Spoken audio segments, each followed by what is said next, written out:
Lights on! Lights on! Activate illumination sequence alpha! Ben, why are you screaming at my desk lamp? I bought a smart plug, Emma. It is the future. I command the light. Wait a minute. The lamp is not plugged into the wall. Oh. Well, the future is cancelled due to technical difficulties. Hello, everyone, and welcome back to English with Ben and Emma. I'm Emma. And I am Ben. Ready for some real American English? Today, we are talking about a very big topic. We are talking about the future. Yes, the future! Robots, lasers, vacations on Mars, and pizza that appears instantly in my mouth. Maybe not the instant pizza, Ben, but we will talk about technology, predictions, and how to use English grammar to talk about tomorrow, next year, or next century. You know, Emma, I have a problem with the future. Honestly, I feel a little cheated. Cheated? Why do you feel cheated? Because when I was a kid, the movies promised me flying cars. They promised me jetpacks. I thought by 2025, I would fly to work. But what do I have? Do I have a jetpack? No. I have a printer that jams every time I try to print a PDF. That is true. Printers are very frustrating. But think about your smartphone, Ben. You have the entire knowledge of human history in your pocket. That is very futuristic. I mostly use it to look at videos of cats falling off furniture. Speaking of cats, my cat, Mr. Whiskers, hates the future too. Oh, how does Mr. Whiskers know about the future? Animated? I bought a robot vacuum cleaner. You know, the little round robot that cleans the floor? I thought, this is it, Ben. You will never sweep again. I turned it on. It made a scary whirring noise. Whirr! My cat, Mr. Whiskers, attacked it immediately. He slapped the robot got confused and spun in a circle. Then the robot ate my shoelace. It was a disaster. It smelled like burning rubber. That sounds chaotic, but that is a great example of how we talk about the future in English. You had an expectation. Exactly. I expected a clean house. I got a traumatized cat and a ruined shoe. In English, when we talk about the future, we often use two main forms, will and going to. This confuses many students. Oh, I know this. Will is for when you are determined, like I will eat that sandwich. And going to is for when you are walking towards the sandwich. Not exactly, Ben. Let's clarify. We use will mostly for predictions or decisions made in the moment. For example, if you look at the clouds, you might predict, I think it will rain later. Okay, so I can say, I think robot waiters will drop soup on my lap. That is a prediction based on my bad luck. Perfect sentence, Ben. Yes. And we use going to for plans or intentions that we decided before speaking. For example, I am going to buy a new phone next week. You already planned it.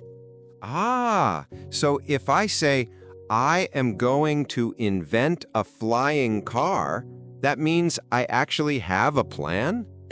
Do you have a plan, Ben? Do you have blueprints and an engine in your garage?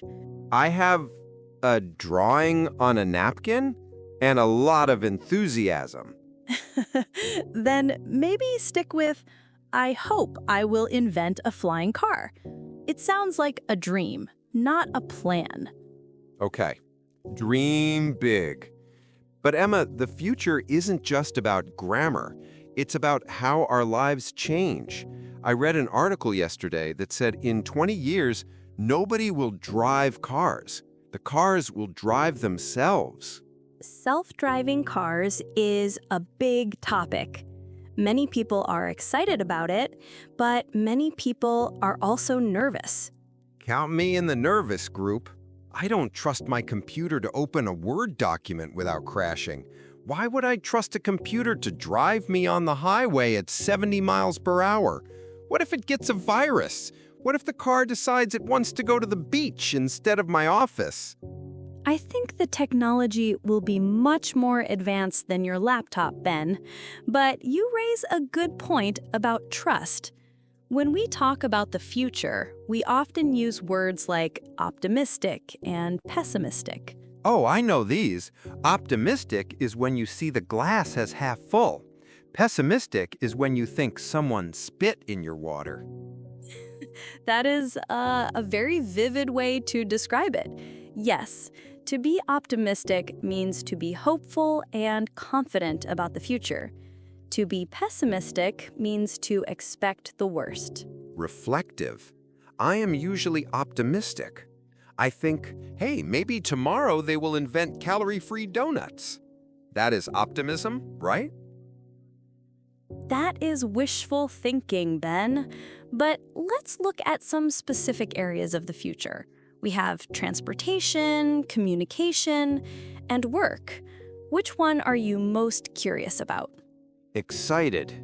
Work. Definitely work, because I want to know if robots are going to take our jobs. Imagine a robot Ben sitting here.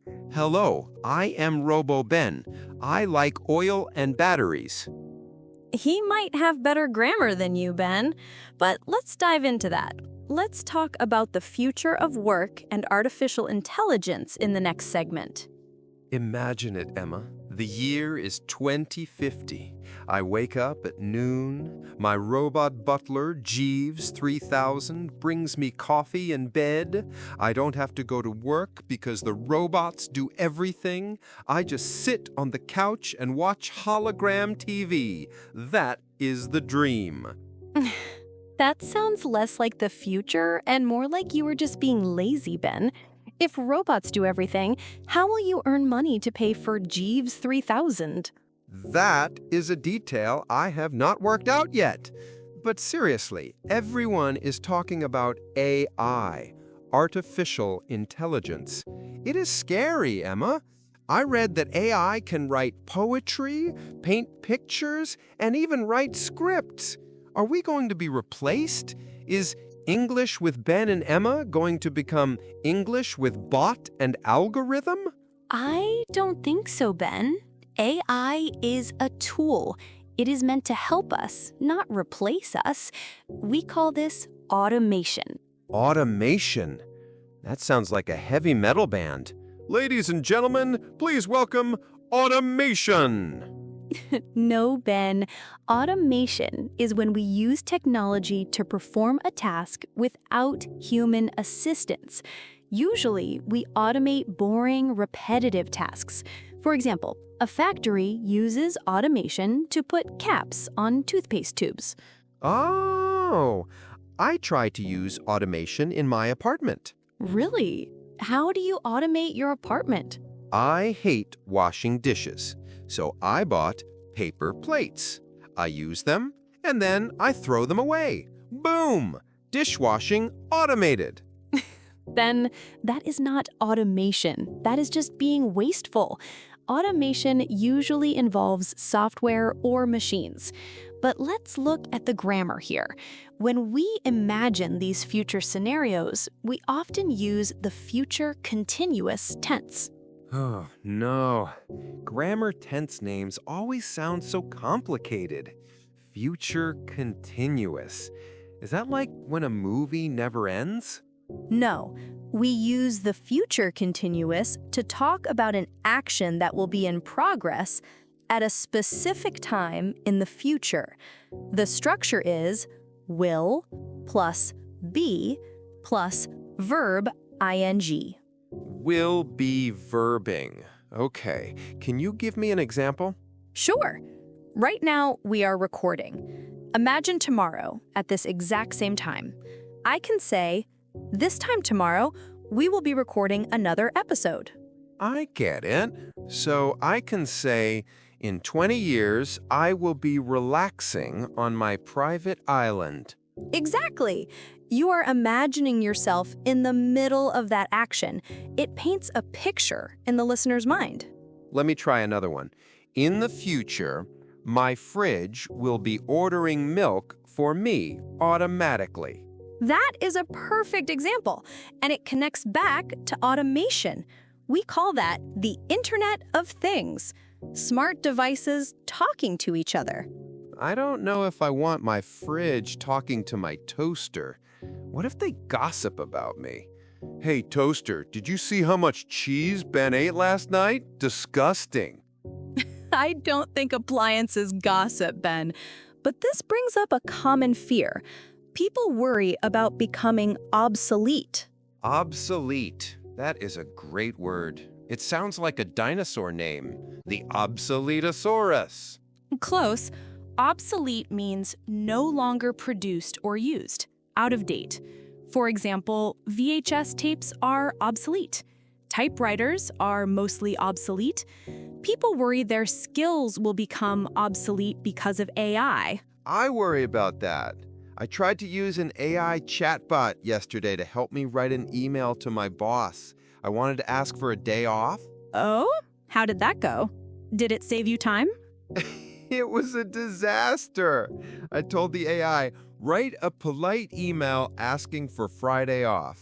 The AI wrote, quote, "Dearest Supreme Leader, I humbly request a cessation of labor on the day of Friday, lest my soul wither away." Lest my soul wither away. That is incredibly dramatic. I know, I almost sent it. My boss would think I was having a mental breakdown. So I had to delete it and write it myself. See, that is why you are not obsolete, Ben. AI lacks nuance. It lacks human feeling. It can be smart, but it can't be Ben. That is true. A robot cannot make mistakes as charmingly as I do. Exactly. Your mistakes are very special. But Ben, we are talking about robots and AI as if they are already perfect. The reality is often quite different. We expect a sci-fi movie, but we get, well, your robot vacuum cleaner. The one that ate my shoe, yes. There is a big difference between what companies promise and what actually happens. And sometimes the future is not about robots. It is about how we connect with each other. Or disconnect. Disconnect? You mean like when my Wi-Fi stops working and I have to stare at a wall? In a way, I'm thinking about how technology changes our relationships. We're more connected than ever, but some people say we are lonelier than ever. You are so right about the loneliness, Emra. Technology makes us weird. Last week, I sat in a room with 3 friends. We did not speak. We just texted each other memes. It was efficient, but very sad. That is a perfect example. We call that being alone together. But have you tried virtual reality, or VR? Many people think that will be the future of social interaction. Oh, the goggles, yes! I tried VR at the mall. It was incredible.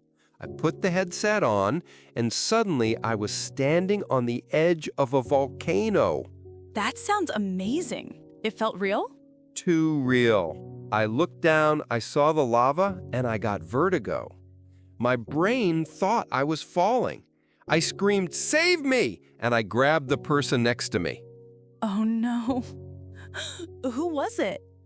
It was a security guard. He was not happy. He told me to please stop hugging his leg.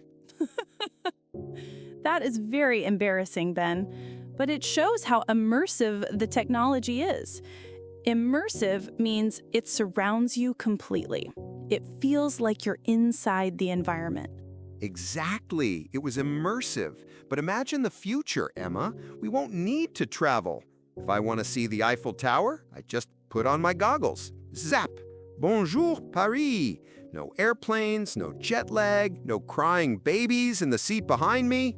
But is it the same, Ben? You can see the tower, but you can't smell the bakery down the street. You can't feel the cold wind on your face. You can't eat a real croissant.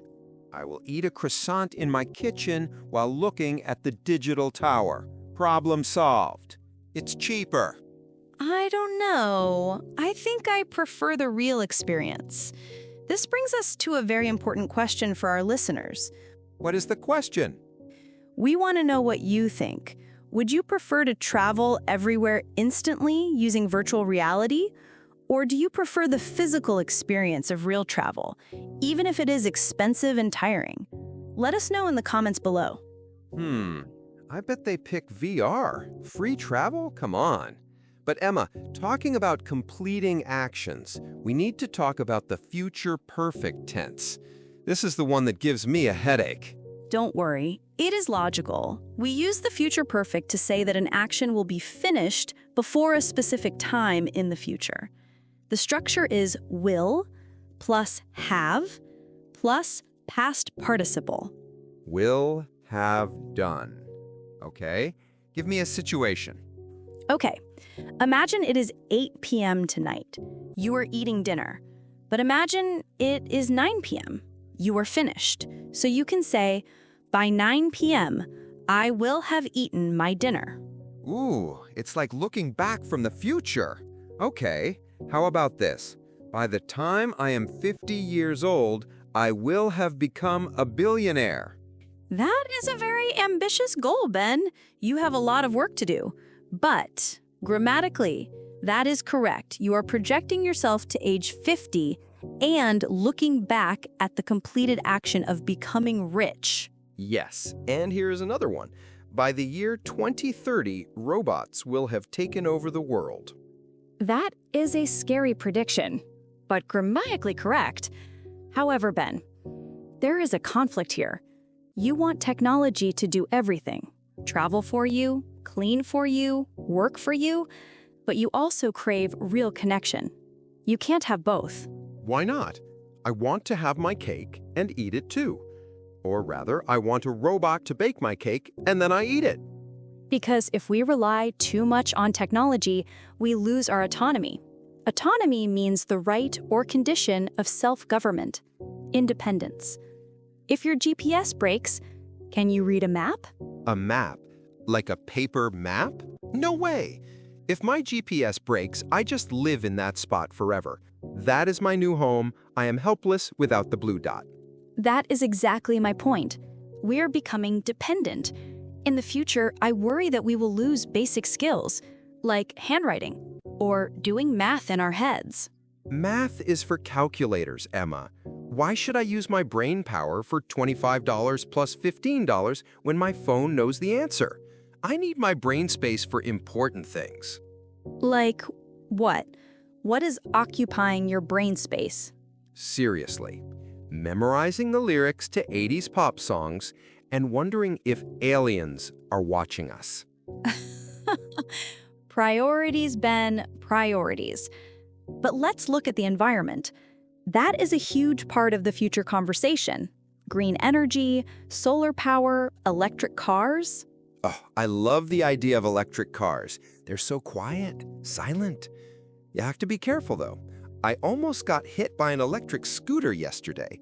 I stepped off the curb and whoosh, it was like a ghost bicycle. That is a real danger. But sustainability is key. If we don't change our habits, the future might not look like the shiny sci-fi movies. It might look a bit messy. You mean like the movie WALL-E, where the whole Earth is just garbage? Hopefully not that bad, but we need to make changes. This connects to how we express probability in the future. We don't just use will. We use words like likely, unlikely, and definitely. Okay. Let me try. It is likely that I will eat pizza tonight. It is unlikely that I will go to the gym. And it is definitely impossible that I will understand quantum physics. Great use of probability modifiers. Likely means there is a good chance. Unlikely means the chance is small. Now, then, I want to take a deeper look at something you mentioned earlier. Genetic engineering and changing the human body. That is the scariest part of the future for me. Genetic engineering? You mean like becoming a superhero? Sign me up, Emma. I want to be Cyborg Ben. I want laser eyes. Pew, pew. It is not exactly about laser eyes, Ben. It is about healthcare and longevity. Scientists are looking for ways to edit our DNA to cure diseases. It is very hopeful, but also a bit ethical, complicated. Ethics, schmethics. I just want to upgrade my knees. My knees make a clicking sound when I walk upstairs. Click, clack, click, clack. If I could replace them with titanium bionic knees, I would be unstoppable. That is actually a real trend. People call it biohacking. Biohacking? That sounds illegal. Do I need a hoodie and a dark room to do it? Not necessarily. Biohacking is the practice of changing your chemistry and your physiology through science and self-experimentation to energize and enhance the body. It can be simple, like intermittent fasting, or extreme, like putting a microchip in your hand. A chip in the hand? Like a credit card? Yes, some people in Sweden actually do this. They unlock doors and pay for train tickets just by waving their hand. That is cool. But also, what if I high-five someone and accidentally buy them a car? High five! Beep! Congratulations, you own a Toyota. I don't think it works quite like that. But this brings us to a very useful grammar structure for hypothetical situations. The second conditional. Another grammar term? You are killing me, Emma. It is easy. We use the second conditional to talk about imaginary or impossible situations in the present or future. The structure is if plus past simple, would plus verb. Okay. If plus past simple, would plus verb. Okay, let me try. If I had bionic legs, I would run to work in 2 minutes. Exactly. You don't have bionic legs, real situation, so you are imagining the result, hypothetical result. Try another one. Okay. If I was a robot, I would never feel hungry. In the second conditional, when we use the verb to be, we usually say were for all subjects. So, if I were a robot. If I were a robot, I would never feel hungry. But wait, that sounds terrible. I love being hungry because I love eating. If I didn't eat, I would be sad. See, the upgrades have downsides. This connects to life expectancy. Some scientists think humans in the future could live to be 150 years old. 150? Emma, that is too long. Really? I thought you wanted to live forever. Think about it. If I live to 150, I have to work until I am 130. I cannot sit in an office for 100 years. Hello? Yes, this is Ben. I am 112 years old. Did you get my email? No, thank you. That is a valid fear. Retiring at 130 does sound exhausting, but think about the wisdom you would have. I don't think I get wiser with age, Emma. I just get more stubborn. By the time I am 150, I will just be yelling at clouds. Maybe. But let's talk about the environment you will live in. We talked about smart homes, but what about smart cities? Smart cities? Do the buildings have brains? It means the entire city is connected. Traffic lights talk to cars to stop traffic jams. Street lights turn off when nobody is there to save energy. Garbage cans signal when they are full. Smart garbage cans? Wow. My garbage can is very stupid. It just sits there and smells like old bananas. In a smart city, everything is optimized for efficiency.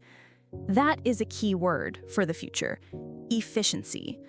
Doing things well without wasting time or energy. Efficiency. I like that. Like when I brush my teeth while I'm in the shower. That is peak efficiency. That is debatable, but sure. However, then, even with all this technology, language is still the most important tool. And the way we use language changes too. New words appear all the time. Like selfie or ghosting? Exactly. Those words didn't exist 20 years ago. The future will have slang we can't even imagine yet. But some expressions about the future are timeless. We use idioms to talk about what is coming next. I love idioms. I am the king of idioms. Hit me. Are you sure? You usually get them wrong. Not today. Today, I am looking into my crystal ball, and I see victory. Okay, Cyborg Ben, let's test your knowledge of future idioms in our final segment. Are you ready to play the translation game? I am ready, Emma. My brain is fully updated to version 5.0. My software is bug-free. Give me the idioms. Okay, Ben 5.0, let's see if your translation algorithm is working. We're going to look at common English idioms related to the future, time, and change. Here's the first one. Just around the corner. Wait, is there something scary? Is the robot vacuum cleaner coming back? I see nothing around the corner of the table except my bag. No, Ben, you don't need to look physically. Then what? If I say my birthday is just around the corner, does it mean my birthday is hiding in the hallway? No, it means something is happening very soon. It is close in time, not space. So if winter is coming in a few weeks, we say, winter is just around the corner. Ah, okay. So I can say, lunch is just around the corner. Thank goodness. I was getting worried. Exactly. Now, here is a very common one for people who worry about the future.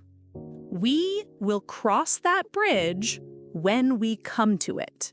Oh, I know this one. This is for hiking advice.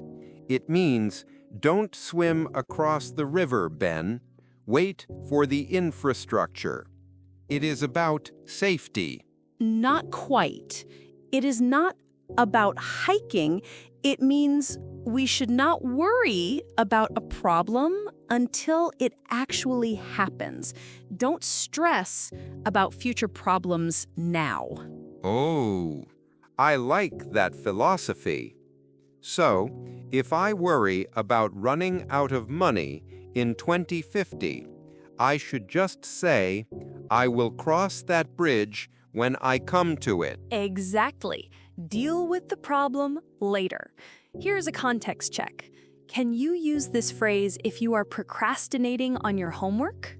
If I have a deadline tomorrow, and I say I will cross that bridge when I come to it, that sounds like I'm just being lazy. Correct. It is for unforeseen or distant problems, not for avoiding your responsibilities today. Okay, next one. This is very popular in business and technology, the bleeding edge. Oh, ouch. Emma, why are we talking about blood? Is this about the biohacking again? Did someone cut themselves on a microchip? No blood involved, I promise. The bleeding edge refers to technology that is so new and advanced, it might still be unreliable or risky. It is more advanced than cutting edge. Oh, so my printer is definitely not the bleeding edge. My printer is the rusty edge. Definitely. But the first iPhone was on the bleeding edge when it came out. It changed everything. Okay, next one. Only time will tell. Ah, sure, because clocks are so chatty. Hey, Ben, it's 5 p.m. You'll be bald in 10 years. Stop anthropomorphizing the clocks, Ben. Only time will tell means we cannot know the truth or the result now. We must wait to find out. I hate that. I want to know now. Will I become a famous movie star? Only time will tell, Ben. That is a very unsatisfying answer. Give me another one. Okay, this one is a bit poetic. It's written in the stars. Aliens! I knew it. The aliens are leaving graffiti in the galaxy. Ben is cool. It is written in the stars. You are obsessed with aliens. No, if something is written in the stars, it means it is destiny. It is meant to be. It was fated to happen. Oh, so me meeting my cat, Mr. Whiskers, was that written in the stars? I think so, Ben. You two are a perfect match. Okay, final one. This is for when things look bad, but you have hope for the future. Light at the end of the tunnel. No, Emma, that is a train. If you are in a tunnel and you see a light, run. That is not hope. That is a collision. No, Ben. In this metaphor, the tunnel is a difficult situation. The light is the end of the difficulty. It means relief is coming. Oh, okay.